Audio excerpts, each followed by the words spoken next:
It's a very famous name, steeped in history, from racing successes to cruising achievements, and built where very few go.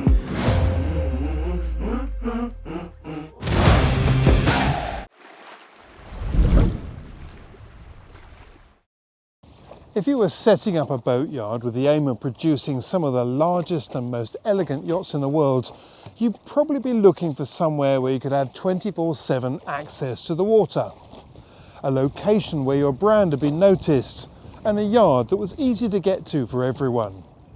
Which is why you probably wouldn't choose a small town of 20,000 people in Finland that's just 300 kilometres south of the Arctic Circle. And you almost certainly wouldn't choose a harbour that's frozen for at least 4 months of the year, and where the winter temperature can be as low as minus 30 degrees, and also where there's very little passing trade. It's small too. Our local supermarket at home is larger than their airport. But Jakobstad is a very special place. Since the launch of their first boat, this has been home to Nautor Swan.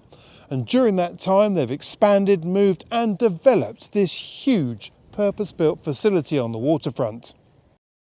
This yacht was the prototype that kicked off the business, Katarina. They call it Boat Zero because she was the plug for the very first production Swan 36.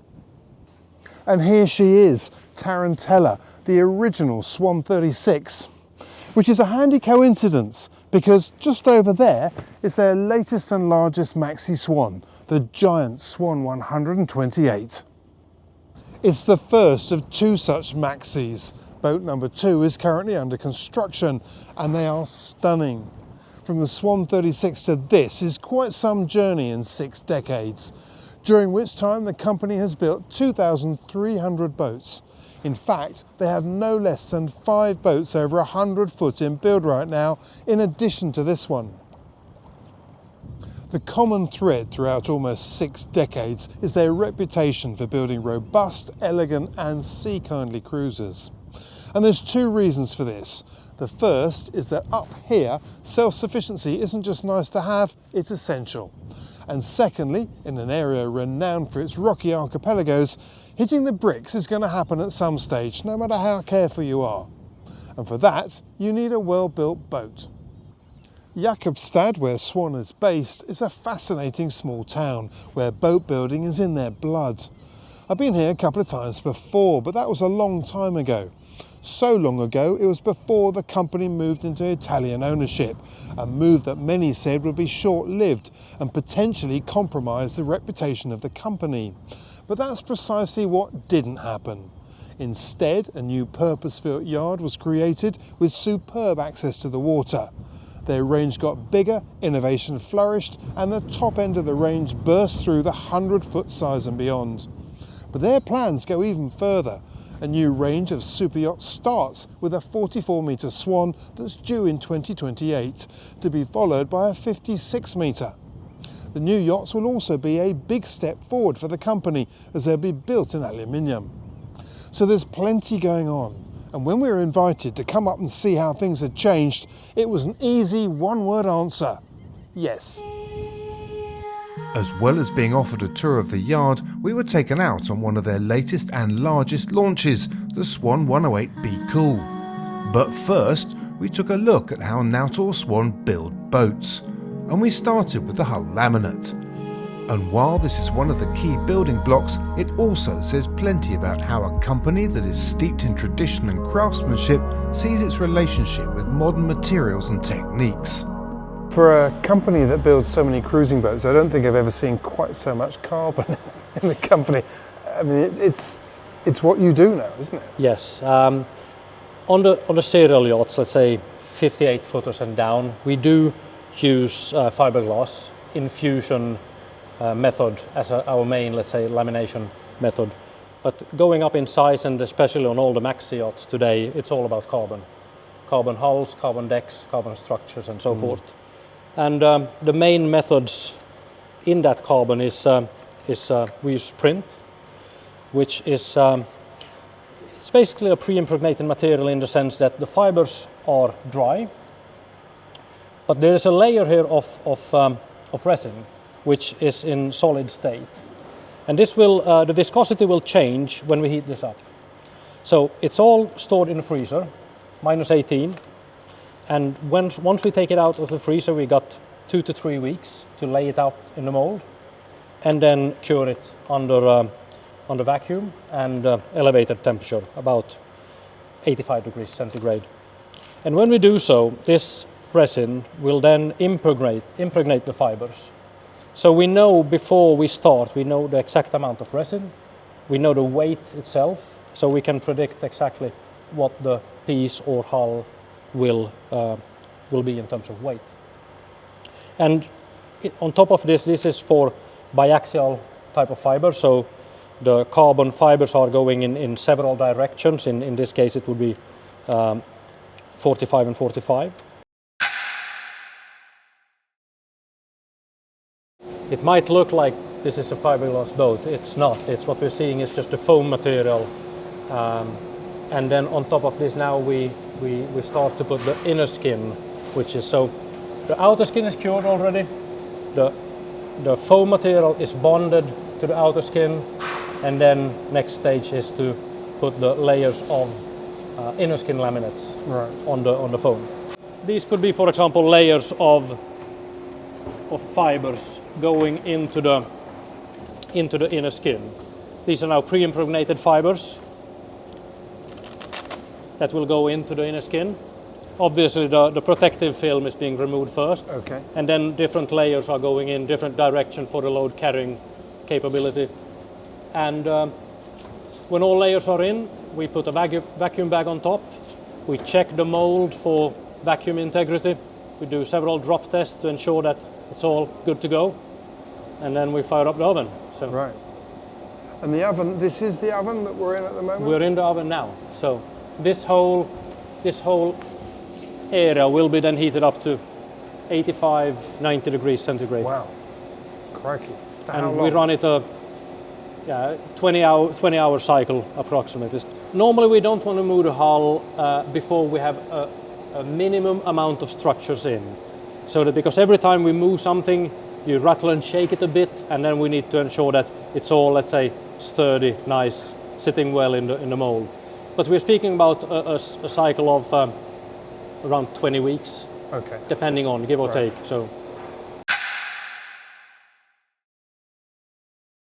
now we're in one of the ovens in our structural lamination facility.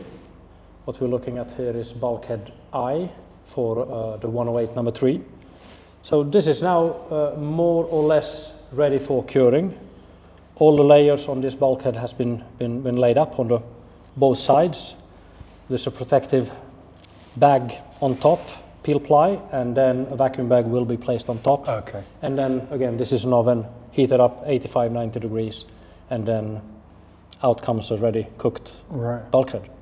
So this is as it comes out of that oven? Absolutely. When you remove the films, the peel ply, this is the table side of the bulkhead. So this would have sit the other way around there's a slightly rougher side underneath. Oh yes. And that is the, let's say, the bag side, the top side of it as it comes out. So this is the flatter side. As you work your way around the facility, it's clear that if you're going to build big, you need to think big. And that includes the investment you need to make when it comes to painting. Wow, it's huge. It is. I suppose if you build big boats, you need a big. This is no, it was a big investment for us, but it's definitely paying off because the quality we can achieve here and let's say the lesser claims down the road is so this is paying off. Yeah, and so we've got gratings in the floor. How does it all work? Yeah, so all the ceiling that we can see here that's inlet air filters. So air is coming through the whole ceiling, and then it's all evacuated through these floor grills. And it's quite amazing actually to see when they paint that there's literally no overspray because the spray dust is just disappearing. so the amount of overspray is very low. And Yeah, I mean, painting a boat in Finland is also challenging in the way that, you know, in the winter it can be minus 25 and the humidity level is very, very low. So we have to control the temperature, obviously, but also the humidity level plays a big role in how the paint will sort of go into the surface and how it will sort of smoothen out. So humidity is also a big really? impact or big factor in it. Right. I would have thought it would have been an advantage to have lots of dry air, but what you're No, saying it's not on the case. opposite, I would really? say. Yes, quite on the opposite. Really? And also what's special with us, I think, is that we paint all the maxi yachts 2 times. So soon after they come out of the lamination, we paint what we call a show coat. And the show coat is a similar color or can also be the same color that the final hull will be. But we do that because we want to have the time, we want to allow the time throughout the whole production cycle to have the boat to settle in, because composite material will shrink, unavoidable, even though it's, let's say, cured under 85, 90 degrees centigrade. So we take that time throughout the build process to let it sink in, let it settle, and then soon, let's say some months before launch, we take the hull and the boat into the spray booth again, and then we do the final corrections, spray it again, and ready it is. Wow. Amazing paint facility. I mean, there can't be many of these in the world, or even in Finland. Of this size, I think there are not many in Europe, and I think definitely this is one of the more advanced ones in Europe. So, yeah, biggest in Finland, I guarantee. But think of any swan in any era and beautiful joinery will always spring to mind. And on large custom projects, the process starts with a hands-on approach. So we send our guy out to buy the veneers for the specific project. And once we get the veneers here, we join them together, carefully selecting to match the bundles of veneer together. So after a careful selection process, we make our own sheets of this veneer, and then gluing those sheets onto different substrates. Can be a plywood sheet, can be a carbon foam sheet, depending on what type of project. And then those sheets are brought in here for further processing. So I mean, we try to make it as simple as possible for the joinery workers when they receive a set of panels. So by the use of CNC machine and careful nesting, we are then milling out, CNCing out, routing out basically different forms and shapes.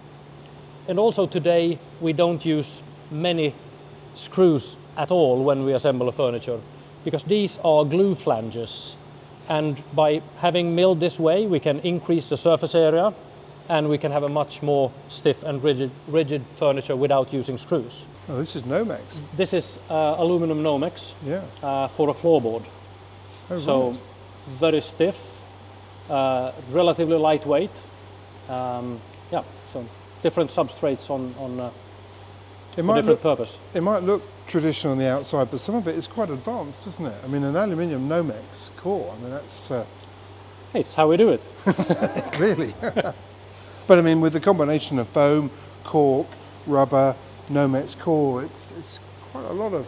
Absolutely. I mean, it's a lot of testing behind coming, let's say, to use these Nomex panels on the floorboards, where we want obviously something that is very stiff, still relatively light, and most of all is not bending and warping like you have if you have a normal plywood, for example. Yeah. So.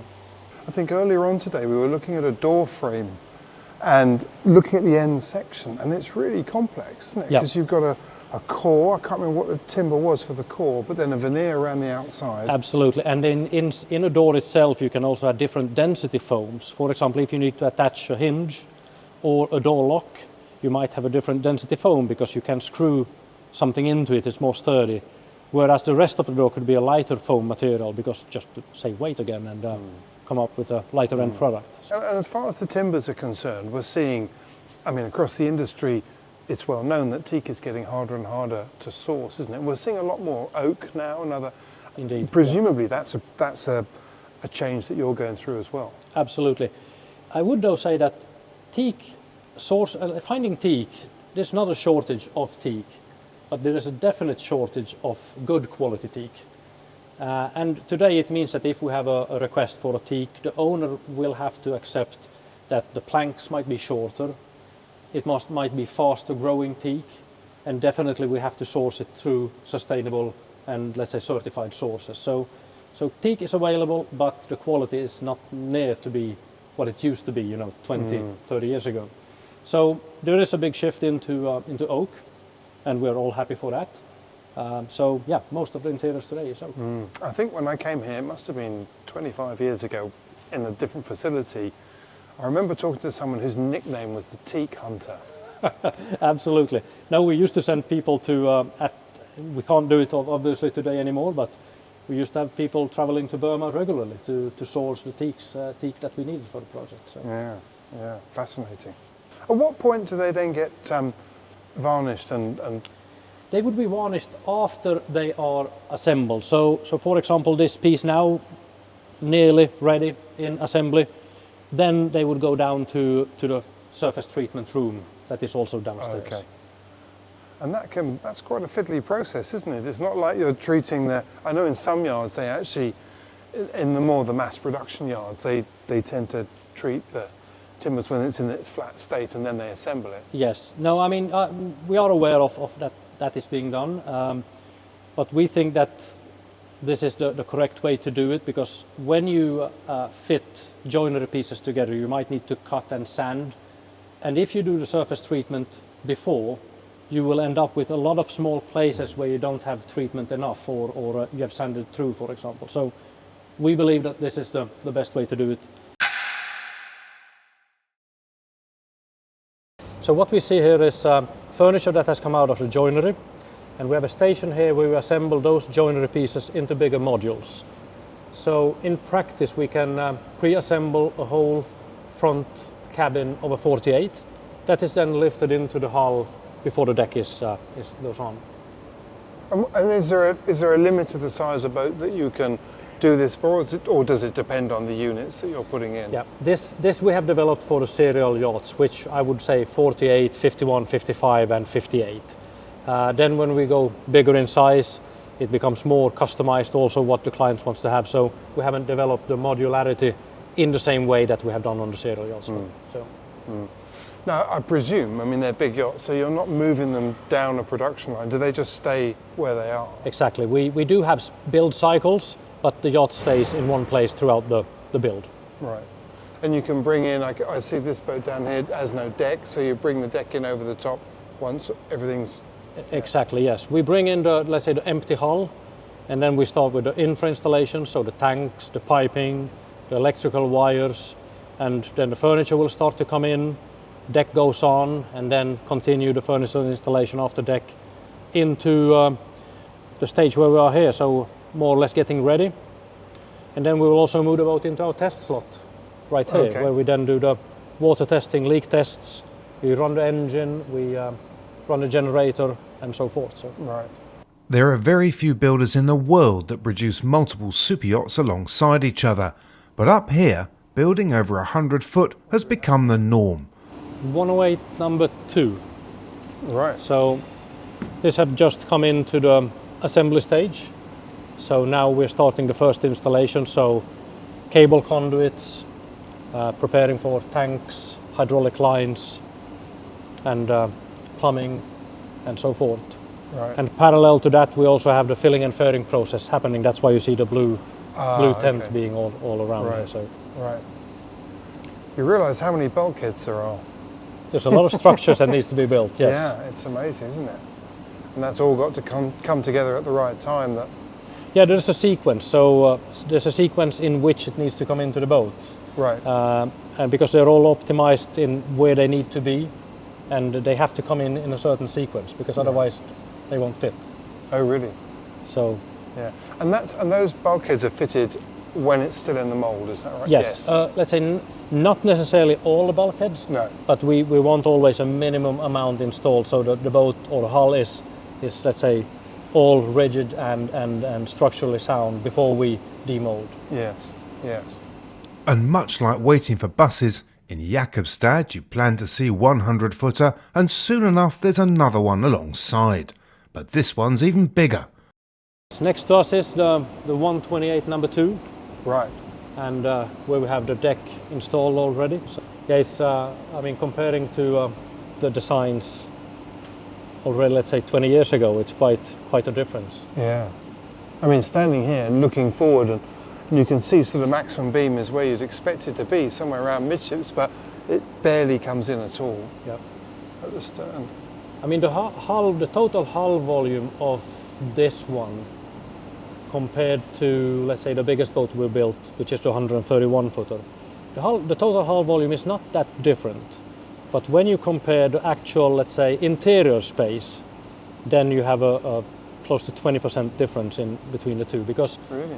the bilges of the previous generations were, you know, deep bilges, which was not used space for furniture or so. Whereas on the more modern designs, wider sterns, you can utilize it for interior use, living space, much more efficiently. So. And so this will stay here now until it's complete? This will stay here, apart from going into the paint shop once more for getting the final paint. Right. Before it's then being launched. But for Benny, size isn't the most important thing, because building swans of any size is a deeply personal affair. Well, I've been here for a little bit more than 20 years, but it's been, let's say, the Nautor Swan has been, I think, a part of our family through a couple of generations already. The first swans were laminated in my grandfather's brother's small shed about 20 kilometers from here, so that's sort of where I guess I had no choice. But it's not just me. I mean, the whole region is like a boat building region, so many people here have third generation sort of working for the company, and it's I think also it helps in building, let's say, what we build here, because to build the quality we do, it needs to be more than just a normal workplace that you leave at, 5 o'clock in the afternoon. You need to give a little bit of that extra. So it's more than a workplace, at least for me. So culture of boat building and shipbuilding goes back to the 16th century. Right. So that's sort of where it all came from. We built a lot of the warships for the Swedish king back in the days, and it said up to 20% of his warships were actually built in this region. So that's sort of where a part of our boat building tradition and craftsmanship, woodworking skills come from. And this is something that Pekka Koskenkyllä, when he founded the company 60 years ago almost now, is that he needed to get sort of into an area, into where you had that knowledge how to build boats. And still today, if you want to have your own boat, like also for myself, you almost want to build it yourself. That's kind of culture we come from.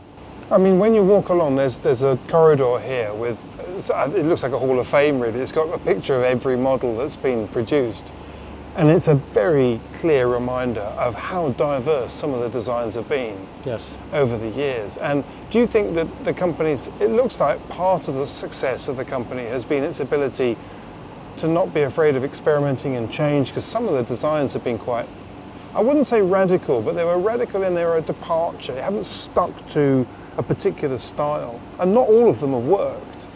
Yeah, no, but I think also a good thing that Mr. Ferragamo did quite soon after he acquired the company in around 2000 is that he diversed the model range in a way that we started the Club Swan, which was more the, let's say, the cutting edge type of boats, where we could go a little bit more bold in the engineering, in the designs, in the racing sort of racing side of things, whereas we could then at the same time keep the swans more like what the Swan is traditionally. So we didn't, less compromise in that sense, that if you wanted to go more racing, Club Swan. If we wanted more cruising oriented, we have the Swan line. So I think that was a very, very good thing to do. That meant less compromise. Building boats can be a precarious business. And when you count those that have been going for over 50 years, you don't need many fingers and thumbs. So what Nautor Swan has achieved in 60 years is remarkable. When you come here to see how they operate, it's easy to see how their remote location has actually been an advantage. Jakobstad is very much their home. Many of the workers are third generation, and that breeds a strong sense of pride in what they do. And the building facility is outstanding. But perhaps the real key to this company's success is how it struck a balance between traditional aspects that are at the heart of their reputation while embracing modern technology to continually push at the boundaries. This 128-footer is a perfect example of that. But their plans for even bigger super yachts are another prime example of why this brand remains as strong as ever. The past is clearly very important to them, but the future even more so. In the next episode, we step aboard the Swan 108 and get the inside tour. Plus, we talk to design legend Herman Freres, along with several others who've helped to build her.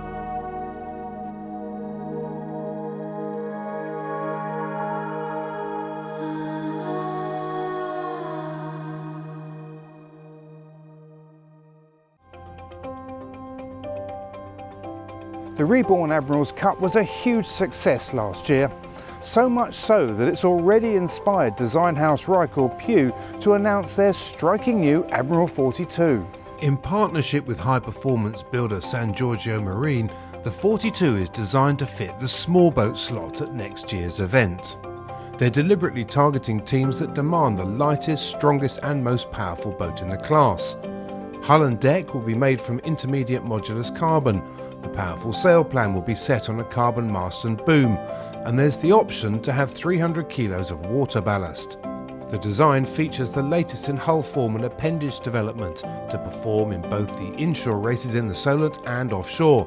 After all, the triple point scoring Admiral's Cup includes the 695-mile Fastnet race. Plus, with the Sardinia Cup coming back this year after a 14-year layoff, the Admiral 42 is ready to set a new standard at regattas across the board. Henri Lloyd's Ocean Pro is more than just a new product range for the offshore world, because this time the development started with the revolutionary new material that leads the way for one of the biggest changes that the outdoor clothing world has seen. The 4-layer hybrid membrane stretch fabric is a first. As well as having excellent waterproofing and breathability, it's been designed to meet the new regulations that are designed to see the end of perfluorochemicals, or PFCs, previously used in creating waterproof coatings. On top of this, the new fabric is made from 100% recycled materials. Ocean Pro is a product of a collaboration with a specialist laminating mill in Japan. The result is a material that stretches naturally and is 18% lighter than anything comparable, making it easy to see why, after 11,000 design hours and 50,000 miles of testing, Henri Lloyd believed that the Ocean Pro range is a game changer.